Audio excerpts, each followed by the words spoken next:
A paz do Senhor Jesus, meus amados irmãos, professores, alunos da nossa Escola Bíblica Dominical. Eu sou o pastor Adailton Marques e estamos aqui em mais uma videoaula, subsídio ofertado pelo CAPED para a preparação das aulas nas nossas classes de Escola Bíblica Dominical. Nós estamos aqui comentando as lições da nossa revista Ensinamentos Bíblicos, revista esta que neste trimestre foi escrita pelo coordenador-geral do CAPED, pastor Paulo Gonçalves, e tem como título Os Pilares da Nossa Fé, nisso cremos, nisso pregamos. Sem dúvida alguma, um tema muito importante para os dias em que nós vivemos. E nós vamos estar aqui, meus irmãos, comentando a lição de número 4, que tem como título A Doutrina de Cristo. Quando nós falamos na doutrina de Cristo, nós estamos nos referindo à cristologia, né? Já foi tema de um trimestre das nossas escolas bíblicas dominicais aqui no nosso ministério. E essa palavra cristologia, ela vem de dois vocábulozinhos gregos, Christos, né, ungido, Messias, e logia, estudo ou tratado. É o estudo da pessoa de Cristo. E quando nós falamos do estudo da pessoa de Cristo, acredito que seja muito importante nós pontuarmos duas coisas. Primeiro, que esse estudo, ele é elaborado a partir das Escrituras. A fonte da cristologia, a fonte da doutrina de Cristo é as Escrituras. Muito embora saibamos que alguns autores não cristãos, como alguns historiadores romanos, né, citaram aí a pessoa de Cristo em alguns de seus tratados, em alguns dos seus escritos. A fonte primária e principal da doutrina de Cristo, ou cristologia, é as Sagradas Escrituras. E aqui acho que cabe já uma pergunta, né, para reflexão. O Cristo que nós estamos servindo, o Cristo que nós estamos adorando, é de fato o Cristo das Escrituras? A segunda coisa importante para pontuarmos aqui na nossa aula de introdução, aqui na nossa introdução, é que este estudo de Cristo, ele, além de ser elaborado a partir das Escrituras, ele é apoiado pelos concílios universais da Igreja, né? Durante a sua história, a Igreja cristã, ela teve muitos concílios. Concílios são reuniões de líderes cristãos, e tudo aquilo que foi ao longo do tempo, né, pensado, formulado e apoiado pelos concílios, acabou se incorporando a isso que nós chamamos de doutrina de Cristo. De forma que, já na introdução aqui da lição de número 4 da nossa revista, o nosso comentarista, ele afirma algo muito importante. Entender a pessoa de Jesus é de suma importância para a firmeza de nossa fé. E isso é uma verdade, pois, infelizmente, a pessoa de Cristo, ela é mal compreendida, né, por parte de muitos cristãos, que se dizem cristãos até, né, não só de pessoas que não são cristãs, né, religiosas, mas também por muitos que se dizem cristãos. E a gente precisa recorrer às Escrituras para entendermos de fato quem Jesus é. Como o nosso comentarista afirmou aqui na introdução, Jesus é o assunto central da Bíblia. E nós temos diversas formas, né, de comprovar isso, de que Jesus, ele é de fato o assunto central da Bíblia, o assunto central das Escrituras Sagradas. E acredito que uma das principais formas, né, é através dos tipos, da tipologia bíblica, né? A tipologia, né, é uma teologia que aborda a relação do Antigo Testamento com o Novo Testamento, né? Existem duas coisas ou dois elementos nesta tipologia bíblica que são muito importantes de serem levados em conta, que é o tipo e o antítipo, né? O que é o tipo?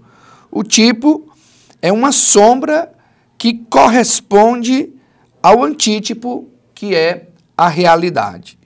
E quando nós falamos de tipologia bíblica, que aponta para Cristo, aponta para Jesus, né, existem alguns tipos, algumas espécies de tipologia, como, por exemplo, personagens.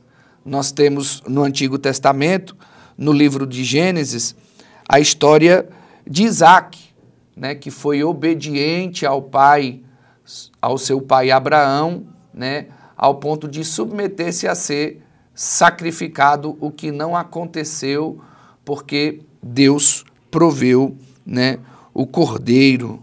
Então, Isaac é um tipo de Cristo que foi obediente ao pai, né, mesmo sentindo as dores, mesmo sentindo todo o peso do que seria ser crucificado, né, morrer, né, em substituição à humanidade.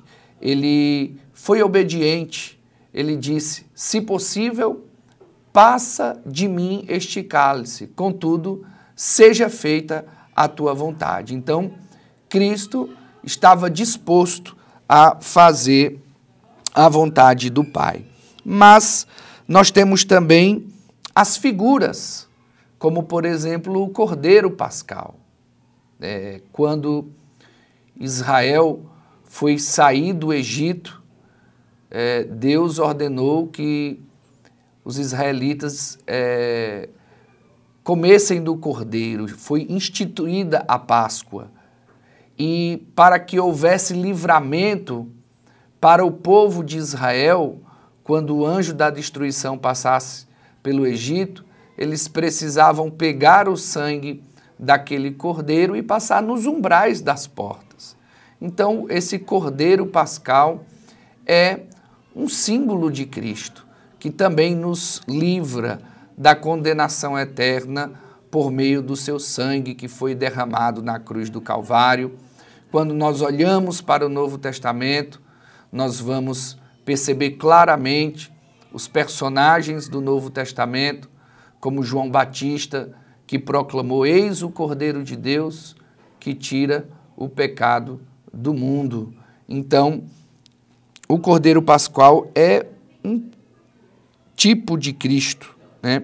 Nós temos também outras espécies de tipos, que são as cerimônias, como, por exemplo, a cerimônia de casamento, que no Antigo Testamento aponta, né, para a relação de Cristo com a igreja. Nós temos também outras formas de perceber Cristo no Antigo Testamento, como, por exemplo, né, o anjo do Senhor, que é aquele ser que recebe a adoração de muitos personagens no Antigo Testamento, e eu acho que um exemplo clássico disso é o que está em Gênesis 18, né, quando vão aqueles 3 seres para a destruição de Sodoma e Gomorra, né, e um deles que fica com Abraão enquanto os 2 vão realizar a missão ali da destruição de Sodoma e Gomorra. Ele claramente, né, ele recebe a adoração por parte de Abraão. Outra forma também que nós percebemos Cristo no Antigo Testamento é através, né, do príncipe do exército do Senhor, que nós podemos constatar em Josué, capítulo 5, dos versos 13 a 15, e também, né, outro exemplo clássico de Cristo no Antigo Testamento, né, alguns chamam isso até do Cristo pré-encarnado, né, manifestação do Cristo pré-encarnado, nós temos o quarto homem da fornalha, quando Sadraque, Mesaque e Abdenego foram lançados na fornalha de fogo ardente por Nabucodonosor, por não terem se prostrado à estátua que aquele rei erigira, e quando eles foram lançados ali naquela fornalha, o fogo nem o mal pôde causar a eles, porque ali estava um quarto homem, né, ao qual Nabucodonosor, né, denominou como se fosse o filho dos deuses, né? Nós podemos ver esse relato bíblico em Daniel, capítulo de número 3. Então, essas são algumas formas que nós podemos perceber, né, Cristo já no Antigo Testamento, dentre muitos outros exemplos que nós poderíamos aqui citar. Mas o nosso comentarista, ele destaca, falando da doutrina de Cristo, e é claro, irmãos, não temos aqui como caminhar por todos os temas relacionados à doutrina de Cristo ou à cristologia, por ser um assunto, né, que tem muito a se dizer. Mas os temas principais da cristologia, o nosso comentarista, o pastor Paulo, destacou muito bem aqui no seu texto, e ele começa falando sobre a humanidade de Cristo. A humanidade de Cristo é algo que pode ser facilmente perceptível nas Sagradas Escrituras. Jesus, ele foi 100% homem. Ele experienciou tudo aquilo que nós, como seres humanos, experienciamos na nossa existência, com exceção, é claro, de ele não ter cometido pecado. E eu gostaria aqui de destacar alguns textos bíblicos que demonstram essa humanidade plena de Jesus, né? E vale a pena destacar que a humanidade de Jesus, ela aponta para o modelo perfeito de humanidade que Deus projetou no Éden, né? Geralmente, quando se fala de humanidade, logo se destaca, né, o caráter corrompido, porque assim o é a nossa humanidade no sentido normal, mas Cristo vem como um ser humano e vive uma vida totalmente submissa ao Pai, dirigida pelo Espírito Santo e sem pecado, para mostrar-nos que através da graça divina, que através do poder do Espírito Santo, nós podemos viver uma vida que agrada a Deus. Nós percebemos o caráter da humanidade de Cristo logo a partir do seu nascimento, como qualquer outro ser humano. Paulo, escrevendo aos Gálatas, no capítulo 4, verso 4 e 5, ele destaca, né, essa vinda do Messias, esse nascimento de Jesus homem na plenitude dos tempos, né? E ele diz, nascido de mulher, nascido sob a lei, para resgatar os que estavam sob a lei, a fim de que recebêssemos a adoção de filhos. Então, Jesus, ele teve um nascimento como qualquer outro ser humano. Ele possuía um corpo humano que experimentou das mesmas experiências que todo ser humano experiencia durante a sua existência.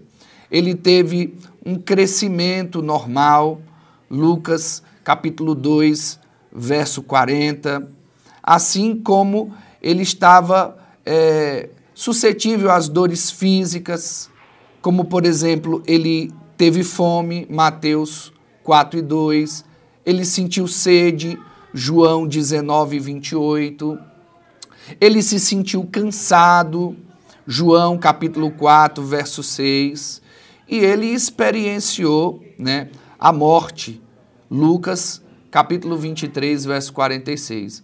Então, Cristo, ele experienciou todas aquelas experiências que são comuns a todo ser humano. Nós sabemos que todo ser humano, ele tem uma natureza tricotômica, ou seja, ele possui corpo, alma e espírito.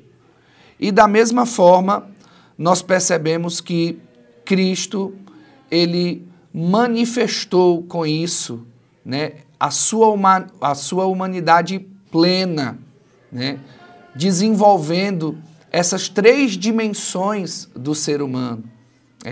Por exemplo, o texto bíblico diz que ele aprendeu a obediência. Não é que ele praticou desobediência, mas ele foi evoluindo na prática da obediência. Isso aponta para uma evolução na sua dimensão espiritual, né? A Bíblia diz também que ele chorou e demonstra, né, que ele tinha emoções como qualquer outro ser humano. E no aspecto físico, né, ele cresceu. A Bíblia diz que ele crescia, né, em graça e estatura, tanto diante de Deus quanto diante dos homens. Então, Cristo, ele foi um ser humano, 100% homem, como qualquer outro ser humano. E isso era necessário. Por quê? O nosso comentarista destaca aqui no item A, por conta da pecaminosidade humana. Nós, seres humanos, estávamos afastados de Deus por conta do pecado cometido pelos nossos ancestrais Adão e Eva. E esse pecado, o que nós chamamos de pecado original, trouxe consequências para toda a humanidade. Então, a humanidade precisava de um representante legítimo que pudesse ser o resgatador da humanidade. Então, nós vemos que a importância da humanidade de Cristo está na necessidade que todo ser humano tem de um Salvador. De um Salvador que perdoe os seus pecados. De um Salvador que assuma a sua culpa. E esse Salvador, esta pessoa, foi o nosso Senhor e Salvador Jesus Cristo. Ele veio, como nosso comentarista destaca aqui, para promover a reconciliação entre Deus e o ser humano, o perdido pecador. A humanidade de Cristo, precisamos entender, habilita a sua obediência representativa em nosso favor. Paulo, escrevendo aos Romanos, no capítulo 5, versos 18 e 19, ele diz o seguinte: pois assim como por uma só ofensa veio o juízo sobre todos os homens para condenação, assim também, por um só ato de justiça, veio a graça sobre todos os homens para a justificação que dá vida. Porque como pela desobediência de um só homem, muitos se tornaram pecadores, assim também, por meio da obediência de um só, muitos se tornarão justos. Porque Jesus é verdadeiramente humano, a sua vida perfeita de obediência e triunfo sobre as tentações, culminou em sua perfeita morte substitutiva. Pode tomar o nosso lugar, pode assumir o fracasso da humanidade. É por isso que o profeta Isaías, no capítulo 53, diz que ele levou sobre si os nossos pecados. Então, essa obediência perfeita de Cristo, através da sua humildade plena, possibilita que nós possamos ter ele como substituto. Por causa da humanidade de Jesus também, ele pode verdadeiramente ser um sacrifício substitutivo pela raça humana.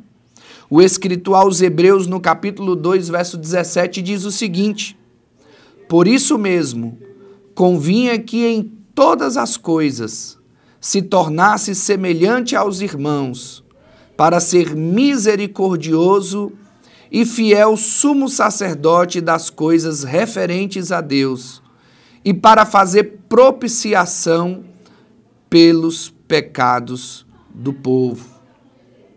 Um homem morreu na cruz quando Jesus morreu, e a sua morte verdadeiramente é a expiação pelo pecado de seres humanos, de cuja natureza ele participou. Então, nós podemos falar, como nosso comentarista destacou aqui no item B do ponto 1, sobre as implicações da humanidade de Cristo. E essa aqui é a principal, né? Porque Cristo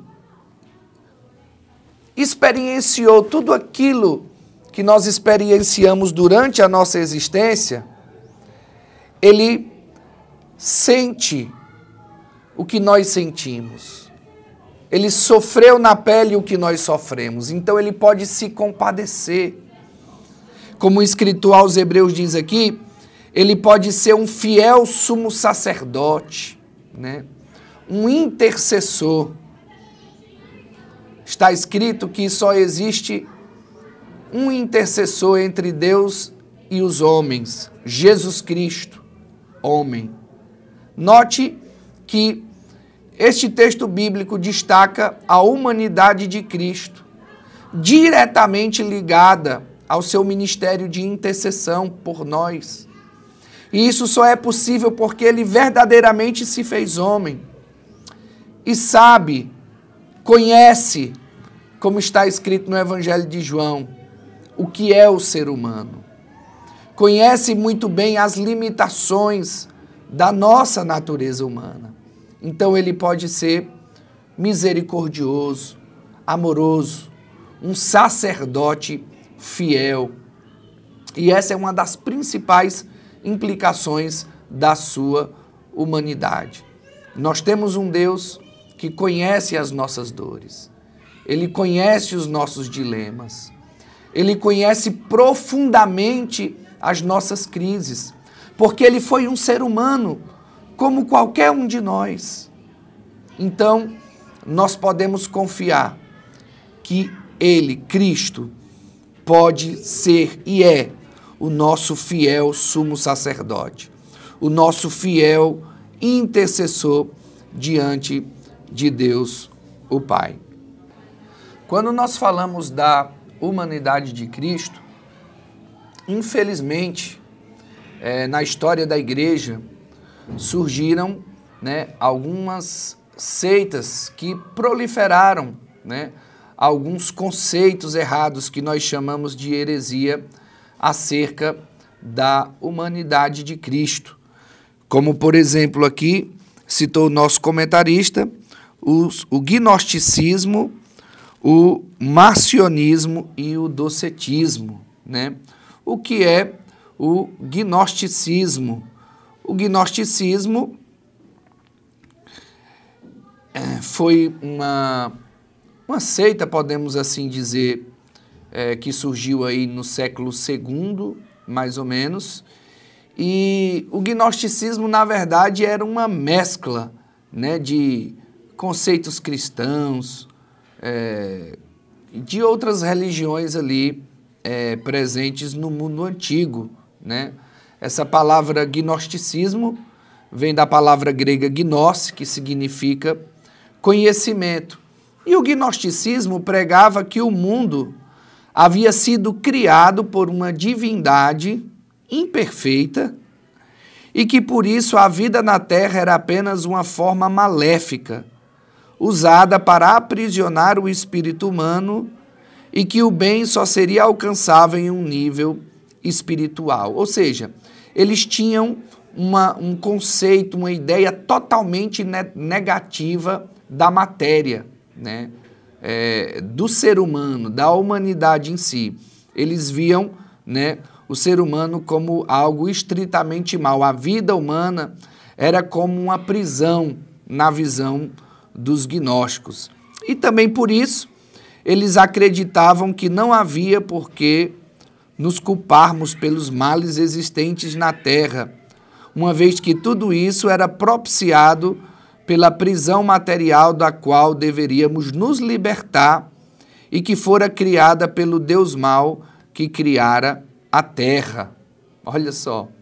Para os gnósticos, o Deus bom, um ser espiritual e supremo, havia apenas interferido no processo de criação, ao inserir em cada ser humano uma centelha divina, que nos tornava capazes de despertar e conhecer a verdade. Então, Cristo, para os gnósticos, era um mensageiro desse Deus que veio com o objetivo de ensinar o ser humano a despertar para o verdadeiro conhecimento. Só que para eles, Cristo não era um ser humano, ele era como um espírito, né, evoluído, que trazia uma mensagem de Deus para que nós nos libertássemos, né, para que o ser humano se libertasse da sua prisão material. Então vejam que existem alguns pontos de contato que tornaram o gnosticismo, né, uma verdadeira ameaça para a fé cristã ali no século II, século III da história da igreja cristã. Outra heresia que estava presente ali com relação à natureza humana de Cristo é o marcionismo. O marcionismo, ele foi uma heresia criada por Marcião de Sinop e foi uma heresia bastante difundida ali no primeiro século, meados do segundo século da era cristã. Assim como a grande maioria dos cristãos daquela época, Marcião ele recebeu enorme influência das culturas, né, que o circundavam, desde o judaísmo até a filosofia grega, com o helenismo, passando por outros sistemas culturais como o persa. Essa última civilização, por meio do zoroastrismo, também ofereceu ao cristianismo elementos para a compreensão teológica que se deu por contraste. Haja vista que o sistema do zoroastrismo havia dois deuses, um bom e outro mau. Então, Marcião, ele alimentou também essa visão dualista. Nós vemos que, na grande maioria dessas heresias mais antigas, né, existia um certo dualismo, né, o Deus bom, um Deus mau, né, e Marcião, ele abraçou essa teologia. Ele dizia que o Deus do Antigo Testamento era um Deus mau, totalmente diferente do Deus, né, do Novo Testamento, que pode ser percebido, né, em Cristo, porém, ele não advogava, né, a humanidade perfeita de Cristo. Para Marcião e para os seus seguidores, por eles terem também uma visão negativa, né, da natureza humana, eles viam Jesus como uma espécie de espírito evoluído que veio para revelar esse Deus bom em contraste com o Deus mau do Antigo Testamento. No ponto 2, o nosso comentarista, ele destaca sobre a divindade de Cristo. Cristo, ele era 100% homem, mas ele era também 100% divino.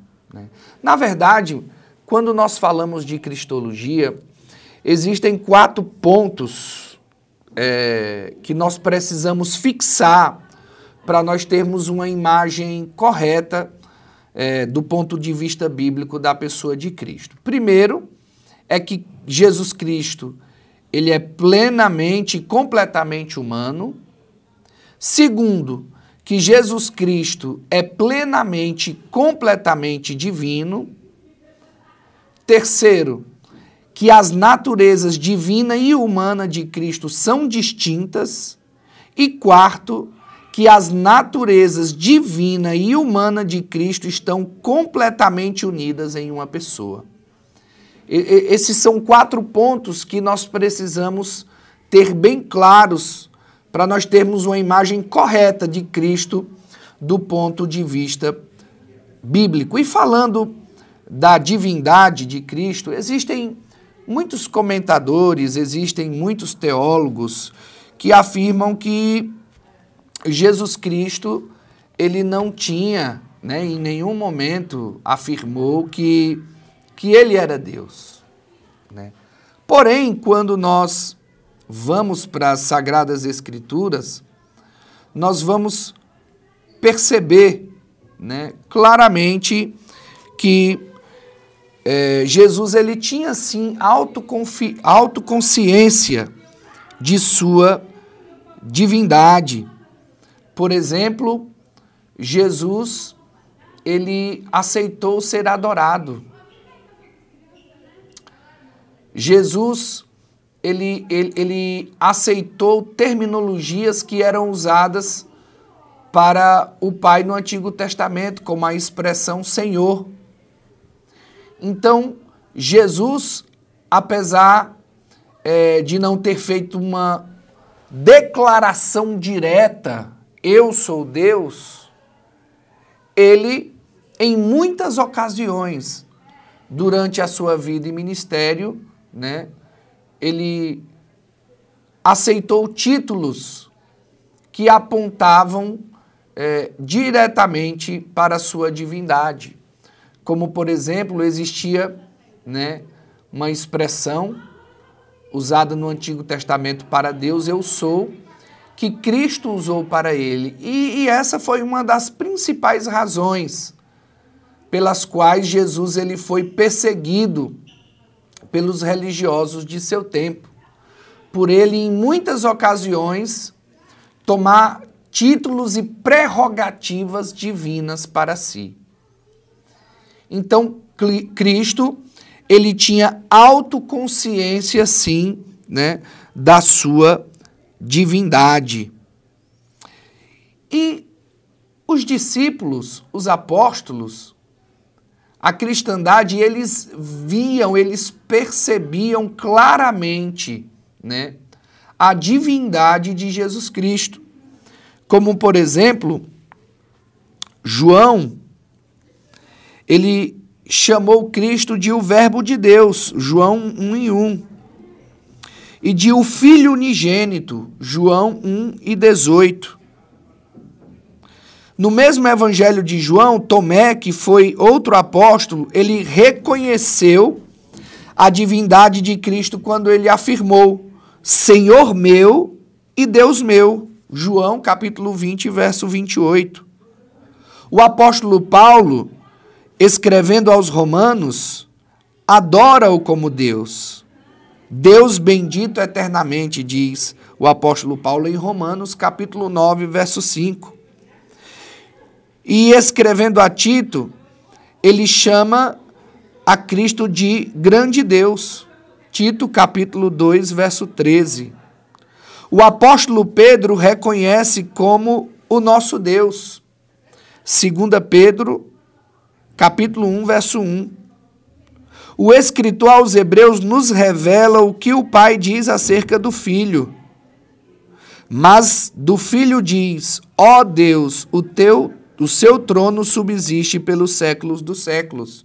Hebreus 1:8. Então nós percebemos claramente que a comunidade cristã, os discípulos de Cristo, não viam em Cristo apenas um mestre por excelência. Não viam em Cristo um libertador político apenas, muito embora existisse esse conceito. Mas eles reconheciam que em Cristo havia um caráter divino. Então a divindade de Cristo, ela é reconhecida claramente pelos apóstolos quando nós vamos folhear, né, o Novo Testamento. Então, nós podemos dizer que a divindade de Cristo é uma verdade incontestável nas Sagradas Escrituras. Não tem como nós andarmos por um caminho diferente, que não seja o reconhecimento da divindade de Jesus Cristo. E o nosso autor, ele destaca também, para corroborar, para confirmar esse caráter divino da pessoa de Cristo, né, destacando os atributos da divindade. Nós sabemos, pelas Sagradas Escrituras, que a divindade ela é trina, Pai, Filho, Espírito Santo. E todas as pessoas da Trindade compartilham atributos que são distintos da divindade. O nosso comentarista destaca aqui, por exemplo, a onipotência, a onisciência, a onipresença, a eternidade. Então, Cristo, durante a sua vida, e conforme está registrado nas páginas das Sagradas Escrituras, ele manifestou, né, todos esses atributos. Ele manifestou o seu poder quando transformou água em vinho, ao multiplicar pães e peixes, ao ressuscitar mortos, ao acalmar tempestade e em tantos outros momentos ele demonstrou, né, o poder divino que estava sobre ele ou que a ele pertencia, né? Ele demonstrou a sua eternidade quando afirmou: em verdade vos digo que antes que Abraão existisse, eu sou. João 8:58. Ele demonstrou a sua onisciência, né, ao conhecer os pensamentos das pessoas, conforme está registrado em Marcos 2:8. Então, nós podemos perceber a divindade de Cristo em ver na sua pessoa todos esses atributos que são peculiares da divindade. No ponto 3, o nosso comentarista ele vai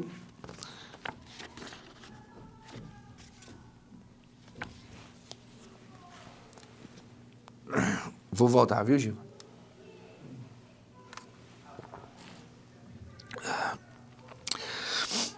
No item C aqui do ponto 2, o nosso comentarista ele vai falar da relação das duas naturezas da pessoa de Jesus Cristo.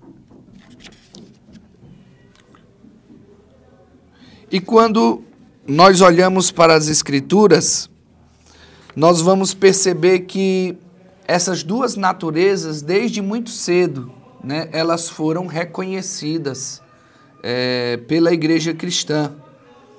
Tanto a natureza divina quanto a natureza humana de Cristo. E elas foram confirmadas, como já afirmamos aqui, pelos concílios eclesiásticos, especialmente podemos aqui destacar o concílio de Calcedônia, que foi realmente o concílio que determinou aquilo que nós podemos chamar de a doutrina de Cristo.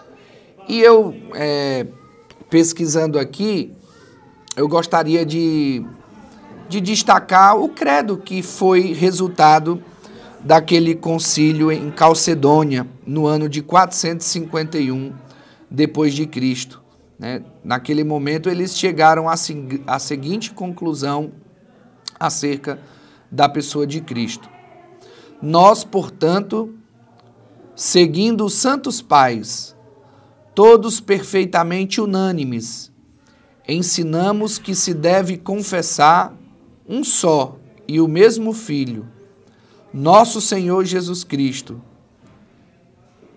perfeito quanto à divindade, perfeito quanto à humanidade, verdadeiro Deus e verdadeiro homem, possuindo alma racional e corpo, consubstancial com o Pai, segundo a divindade, e consubstancial conosco, segundo a humanidade.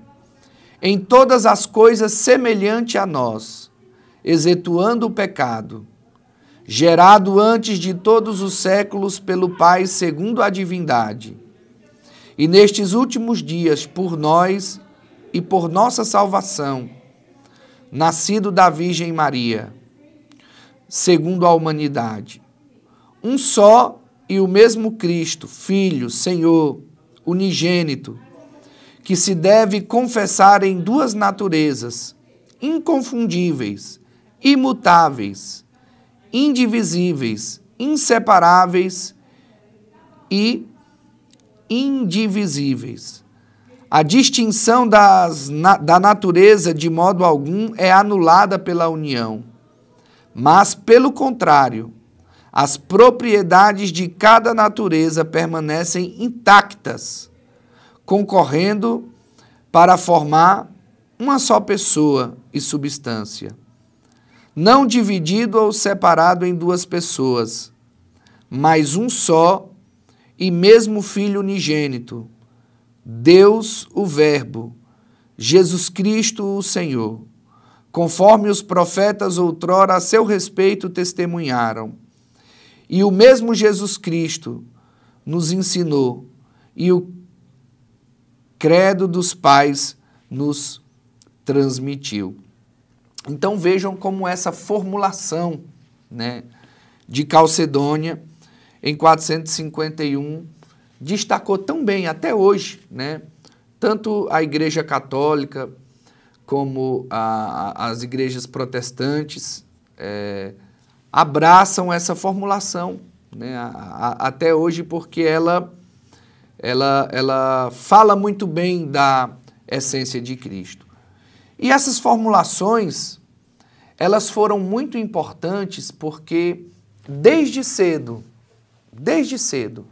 o cristianismo ele teve que lidar com as heresias. Ele teve que lidar com as visões distorcidas acerca da pessoa de Cristo. Às vezes alguém pergunta, mas isso são conclusões humanas, né? De reuniões de líderes humanos.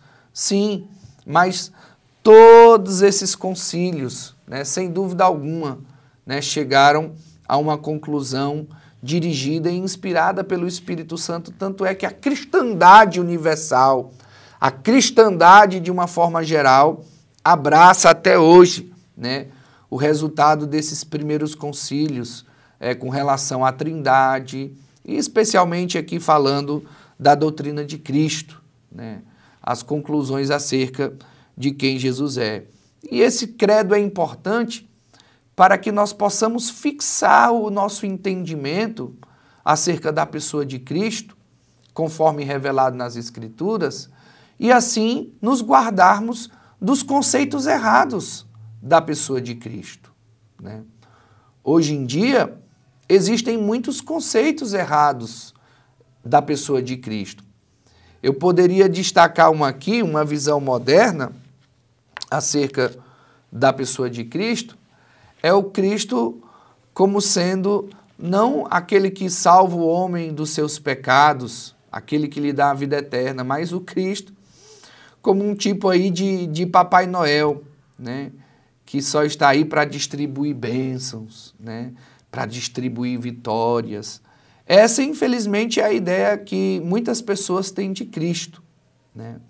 Não veem Cristo como o Senhor, não veem Cristo como o Salvador, né? E outros querem apenas parte daquilo que Cristo é, né? Muitos querem Cristo como Salvador, mas não querem Cristo como Senhor, não querem se submeter ao senhorio de Cristo. E o próprio Senhor Jesus disse, né, aquele que me ama guardará os meus mandamentos, ou seja, estará debaixo do meu senhorio. Então existem nos dias atuais muitas visões distorcidas acerca da pessoa de Cristo. E conhecer a pessoa de Cristo é de fundamental importância, tanto para guardar, para conservar uma visão correta de quem Cristo é, quanto também para combater, para estar guardado das visões distorcidas acerca da pessoa de Cristo. E por fim, no ponto 3, o nosso comentarista ele vai destacar os ofícios de Cristo, né? E esses ofícios, eles são representados no Antigo Testamento nas figuras do profeta, do sacerdote e do rei. É aquilo que em latim nós chamamos de munus triplex. Vale salientar que essa visão dos ofícios de Cristo como profeta, como sacerdote e como rei, elas começam a ser difundidas a partir da Reforma Protestante e especialmente a partir, né, da teologia de Calvino. É nas suas Institutas que ele, até pelo seu caráter de ter sido um exímio sistematizador da doutrina bíblica, né, ele fala dos ofícios de Cristo como profeta, sacerdote e rei. Como profeta, ele nos revela a vontade e a pessoa de Deus. Como sacerdote, ele é nosso mediador diante de Deus, oferecendo a si mesmo uma só vez em sacrifício para satisfazer a justiça divina e nos reconciliar com o Pai, vivendo sempre para interceder por aqueles que se achegam a Deus. E como rei, ele governa como o vice-regente do Pai sobre o mundo, protege o seu povo e conquista sobre os seus inimigos. Então, em suma, isso fala dos 3 ofícios de Cristo. O nosso comentarista, ele elucidou muito bem esses 3 ofícios de Cristo. E eu gostaria de destacar apenas que nós, como igreja, herdamos esses ofícios de Cristo. A igreja, ela é uma nação profética. Como representante de Cristo, ela traz a mensagem de Deus para o pecador. Ela traz a mensagem de Deus para o mundo. Ela é portadora da mensagem. Olha que responsabilidade nós temos de portar, de ser detentores da mensagem que salva, que liberta, que transforma. Então, nesse sentido, nós temos um caráter profético. Nós somos, entre aspas, uma nação profética. Porque a igreja tem a mensagem, ela foi alcançada pela mensagem, tem a mensagem e deve levar a mensagem. Esse caráter profético é uma obrigação de todo cristão, no sentido da profecia ser a mensagem divina. E nós temos a profecia, a palavra de Deus em nossas mãos. E nós temos uma ordem dada por nosso Senhor e Salvador Jesus Cristo.